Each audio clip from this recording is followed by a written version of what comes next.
História de Mangaratiba. Na língua tupi, mangará é o nome dado à inflorescência da banana e tiba significa abundância. Logo, o nome Mangaratiba significa abundância de banana.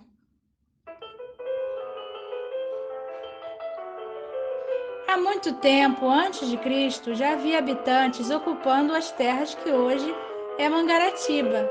Pesquisadores encontraram sambaquis na região.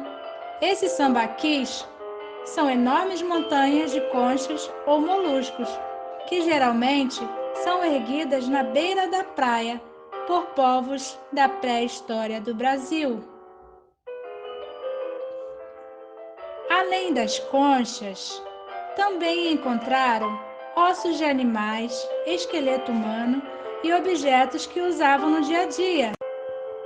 Com o passar do tempo, outros povos habitaram essas terras, guerreiros, caçadores, que viviam organizados em aldeias. O nome desse povo era Tupinambá. Eles praticavam a antropofagia, que é o canibalismo. Eles não devoravam membros da sua própria comunidade. Capturavam guerreiros de tribos rivais em batalhas para fazer o ritual, que era celebrado com danças e música. Os tupinambás acreditavam que, comendo a carne do guerreiro, eles adquiriam a força. Eles cultivavam mandioca, milho, algodão e, quando o solo empobrecia, eles mudavam-se. Essa rotatividade era a cada 3 anos. Eram seminômades. Construíam suas canoas para a guerra, que atingia 13 metros de comprimento, com capacidade para transportar até 30 pessoas. Após a chegada de Pedro Álvares Cabral ao Brasil, em 1500, Portugal enviava a primeira expedição exploradora, em 1502, comandada por Duarte Coelho. Dia 1º de janeiro, quando avistaram uma baía, onde os portugueses pensaram ser a foz de um rio, logo chamaram aquele local de Rio de Janeiro. No dia 6 de janeiro, dia de Reis, eles chegaram em um lugar lindo, com águas mansas, e logo colocaram o nome de Angra dos Reis. Essa expedição passou pela Ilha de Marambaia e Ilha Grande. Nesse período, o Brasil foi dividido em capitanias hereditárias, ou seja, dividiam em vários lotes grandes e doava para um responsável administrar e gerar riqueza. Quem ganhava as terras chamava-se donatário. Mangaratiba fazia parte da capitania hereditária que tinha o nome de Santo Amaro. O donatário era Pedro Lopes de Souza, que faleceu em 1539. Então o rei de Portugal decidiu fazer uma união, capitania de São Vicente com a capitania de Santo Amaro. Porém, o donatário não obteve sucesso na administração, porque os índios eram resistentes e lutavam contra a escravidão. E para piorar a situação, os franceses também competiam com os portugueses, fazendo escambo para comercializar madeira na Europa. Os franceses apoiaram os índios a fazer guerra contra os portugueses. Foi então que aconteceu a Guerra dos Tamoios, a resistência de índios que não queriam ser escravizados por portugueses. Conta a história que esses índios não gostavam dos portugueses porque eles usavam a força e a violência para tentar escravizá-los, enquanto os franceses eram mais amigáveis. Tamuia quer dizer o avô, o mais velho. Foi uma confederação de chefes, os mais velhos, que eram Cunhambebe, Pindobuçu, Coaquiara, Araraí e Aimberê. O problema entre portugueses e indígenas começa quando João Ramalho, que era o braço direito do governador da capitania de São Vicente, casa com a filha do chefe dos índios Guaianazes. Desse casamento, formaram uma aliança entre brancos e Guaianazes contra todas as nações indígenas. Os Tupinambás foram atacados e logo começou a batalha. Os portugueses continuaram a escravizar os índios e, nesse momento, capturaram o chefe Cairuçu e seu filho Aimberê e foram maltratados. O pai acabou morrendo, mas o filho conseguiu escapar junto com outros índios que estavam na propriedade. Após a fuga, ele se encontrou com o chefe de Angra dos Reis, o Cunha Bebe, e o chefe do Rio de Janeiro, Pindobuçu. Os Tupinambás receberam a ajuda dos franceses, que eles chamavam de Mair, para lutar na guerra contra os portugueses, que recebiam o nome de Peró. Franceses ajudaram com armas, pois queriam permanecer no Rio de Janeiro. Os portugueses lutaram com a ajuda dos índios tupiniquins. Quando os índios tiveram contato com os brancos, logo contraíram doenças que levou à morte de centenas de índios, principalmente um dos mais antigos, que era o cacique Cunhambebe. Aimberê assumiu o lugar e continuaram a lutar num prazo de 3 luas. Muitos índios tupinambás morreram, mas os sobreviventes aterrorizavam os portugueses que estavam colonizando. Logo, os portugueses tiveram que escolher terras elevadas para se defender e ainda tinha ataques piratas provocados pelos holandeses que saqueavam no litoral. Salvador Correia de Sá, que era um homem responsável por administrar o engenho de Itacuruçá e ainda era governador de um lugar que se chamava Capitania Real do Rio de Janeiro, mandou construir 2 aldeias para garantir a posse da terra contra os piratas e índios. A primeira aldeia foi a Carijó, na ilha de Itacuruçá, que recebeu o nome de São Francisco Xavier, ou aldeia Itinga. Quem ficou responsável por essa aldeia foram os padres jesuítas de Santa Cruz, que mais tarde, no ano de 1729, foi transferida para Itaguaí. A segunda aldeia, que era Tupiniquim, foi feita pelo próprio Martim de Sá, que teve várias mudanças. Primeiro, construíram na ilha da Marambaia. Depois, transferiram para a praia de Ingaíba. Construíram uma capela de São Brás e cabanas de pau a pique. Por causa de muitos temporais e ressaca do mar, a aldeia foi transferida para o local que é hoje o centro de Mangaratiba. Logo construíram uma capela de Nossa Senhora da Guia. Quem dava assistência nessa capela era a aldeia de São Francisco Xavier de Itaguaí. Nessa época, já era intenso o transporte de ouro que vinha de Minas Gerais pela Serra de Mangaratiba para o Atlântico. Em 1764, a Capela Nossa Senhora da Guia transforma-se em paróquia, recebendo o primeiro vigário, Francisco das Chagas Suzano. Ele era dono da fazenda do Saí, onde os escravos desembarcavam e eram vendidos. Em 1795, a igreja foi ampliando e o desenvolvimento de Mangaratiba também. Nesse período, tinha plantações de feijão, anil, arroz, milho, mandioca, café, açúcar e produziam água ardente por causa do comércio de escravos. No fim do século XVIII, a era grandiosa do café inicia. A plantação de café expandia por São João Marcos, Piraí, Barra Mansa e demais localidades do Médio Paraíba. Logo, o porto de Mangaratiba ficou movimentado.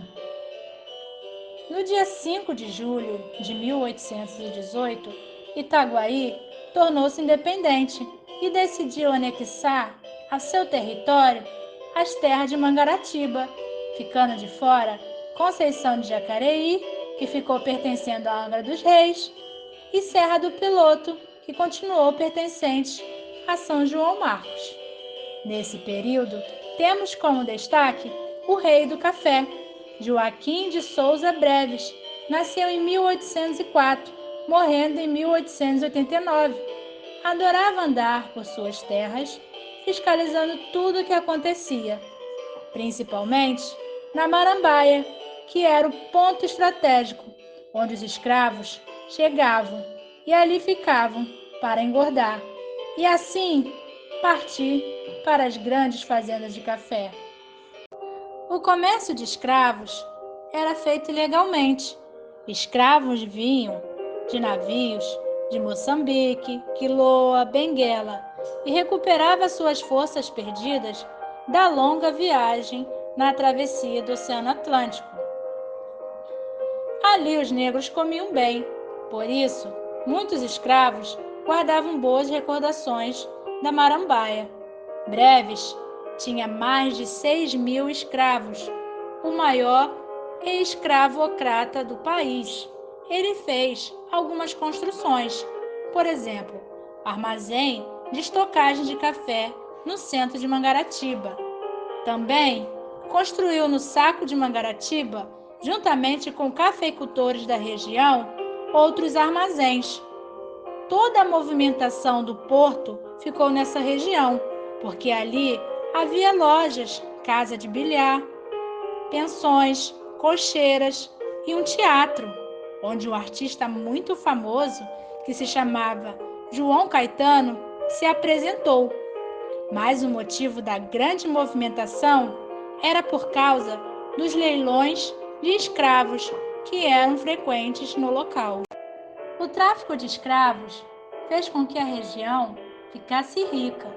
Então, conquistou sua independência no dia 11 de novembro de 1831, anexando a seu território Serra do Piloto e Conceição de Jacareí. Depois da independência, seu nome agora era Vila de Nossa Senhora da Guia de Mangaratiba. O primeiro projeto foi fazer uma estrada que ligava Mangaratiba a São João Marcos. Joaquim de Souza Breves construiu a estrada do atalho, mas a produção de café aumentou. Então a estrada, simples de areia, ficou pequena. Então construíram uma nova estrada, que foi inaugurada em 1857, a Estrada Imperial, a primeira estrada de rodagem do Brasil. Porém, o momento de riqueza de Mangaratiba acabou, porque o pedágio da Estrada Imperial era muito caro e as pessoas preferiam transportar o café através do trem que chegou à Barra do Piraí em 1864, desviando a rota do café. Em seguida, em 1888, acontece a abolição da escravidão no Brasil. Como Mangaratiba ganhava muito com o tráfico de escravos, acabou falindo. Com a falência e a epidemia da varíola, a vila de Mangaratiba ficou vazia. As pessoas foram para a área rural, em Gaíba e Saí. Mangaratiba caiu tanto que o município foi extinto em 8 de maio de 1892, mas conseguiu se estabelecer no fim do mesmo ano, em 17 de dezembro. Lojas, casarões, trapiches foram abandonados no Saco e na Praia do Saí. Graças à luta do vereador José Caetano de Oliveira, no ano de 1894, o trem chegou em Mangaratiba em 1911, com percurso até Itacuruçá, e em 1914 até o centro de Mangaratiba. Nesse período, o mundo estava em guerra. Acontecia a Primeira Guerra Mundial. A Europa era a principal produtora de carvão mineral e, nesse momento, não estava exportando por causa do conflito. Então, o consumo de lenha aumentou. Os lavradores de Mangaratiba encontraram uma oportunidade para faturar, vendendo lenha para fazer carvão. e plantando banana. Esses produtores transportavam a lenha e a banana de várias partes de Mangaratiba, desde Conceição de Jacareí até Itacuruçá. Esse transporte era feito de barcas ou tropas de burro, onde chegavam ao seu destino, que era as estações e paradas do trem, que tinha o apelido de Trem Macaquinho. Nessa época, Mangaratiba era a maior produtora de banana do Brasil. O trem também transportava peixe em seu último vagão. Mangaratiba tinha a cultura da pesca e foi se aprimorando. Criaram o estabelecimento da Capitania dos Portos do Rio de Janeiro, a Escola de Pesca Darcy Vargas, Fábrica de Sardinhas e outras. O trem partia do ramal de Santa Cruz até Mangaratiba em 3 horários diários e durava cerca de 3 horas de viagem. Através do trem também chegava o turismo em Mangaratiba. Nos fins de semana, feriados ensolarados, traziam os turistas do Rio de Janeiro para curtir as lindas praias da região. Esse fluxo cresceu tanto que tem uma música gravada por Luiz Gonzaga que se chama Mangaratiba. Na letra, ele fala que vai viajar de trem para Mangaratiba para passar o fim de semana. Em 1931, é erguido o obelisco, comemorando o primeiro centenário da independência de Mangaratiba, na Praça Robert Simões. Em 1949, é criado o distrito de Muriqui. E no ano de 1973, foi inaugurado um terminal portuário na Ilha Guaíba, em Mangaratiba, onde o minério de ferro vem nos vagões de trem de Minas Gerais e descarrega no porto de Guaíba, com destino a vários países. Com a inauguração da rodovia Rio Santos, no ano de 1974, a cidade cresceu muito. Foram construídos condomínios e resorts, pousadas e muitas casas.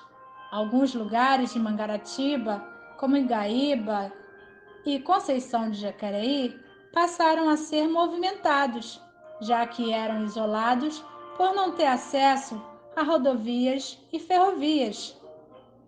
As principais atividades econômicas da cidade hoje são pequenas indústrias ligadas a queijos, doces, peças de concreto pré-moldados, laje, construção civil, comércio voltado para a população veranista e moradores, a agricultura, a pecuária, a pesca, que ainda é o sustento de muitas famílias, e o turismo, que gera muitos empregos na cidade. Mangaratiba possui 6 distritos. O primeiro, Mangaratiba. O segundo, Conceição de Jacareí. Terceiro, Itacuruçá. Quarto, Muriqui. Quinto, Serra do Piloto. E o último, que é o sexto, Praia Grande. E essa foi a história de Mangaratiba.